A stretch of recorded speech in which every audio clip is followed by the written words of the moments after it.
প্রিয় সাংবাদিক ভাইরা, আসসালামু আলাইকুম। আপনাদেরকে এবং আপনাদের মাধ্যমে প্রিয় দেশবাসীকে আমি আবারও আজকের পবিত্র ঈদুল ফিতরের ঈদ শুভেচ্ছা জানাচ্ছি।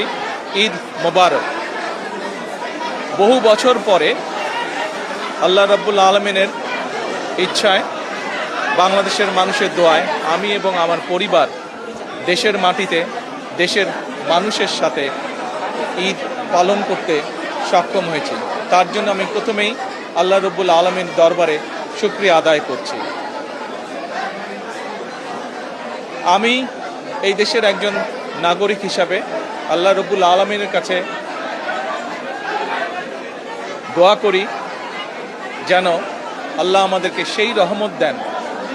আজ এই ঈদে বাংলাদেশের মানুষ যতটা নির্বিঘ্নে বা যতটা শান্তিতে ঈদ উদযাপন করতে সক্ষম হয়েছে, ইনশাল্লাহ ভবিষ্যতের ঈদগুলোতে যেন আরও বেশি শান্তিপূর্ণভাবে আমরা ঈদ উদযাপন করতে সক্ষম হই, দেশের সকল শ্রেণী পেশার মানুষকে সাথে নিয়ে।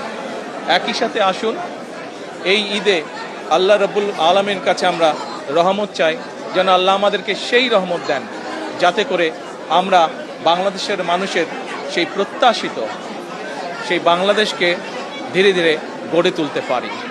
আজকের এই ঈদের দিনে দেশবাসীর কাছে আমি দোয়া চাই।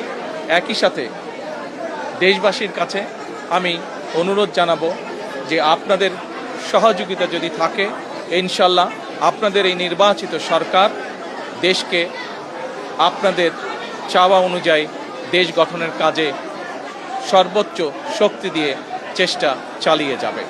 সকলকে আমি আবারও ঈদের শুভেচ্ছা জানাই। সকলে, দেশের সকল মানুষ, দল মত নির্বিশেষে সকল মানুষ ইনশাল্লাহ ভালো থাকবেন, সুস্থ থাকবেন।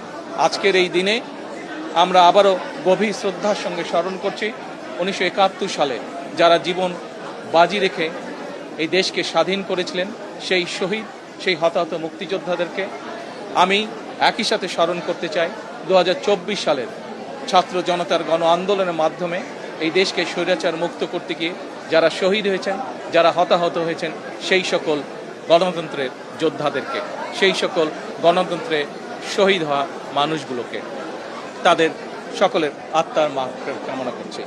সকলকে আবারও ঈদের শুভেচ্ছা। ঈদ মোবারক। আসসালামু আলাইকুম।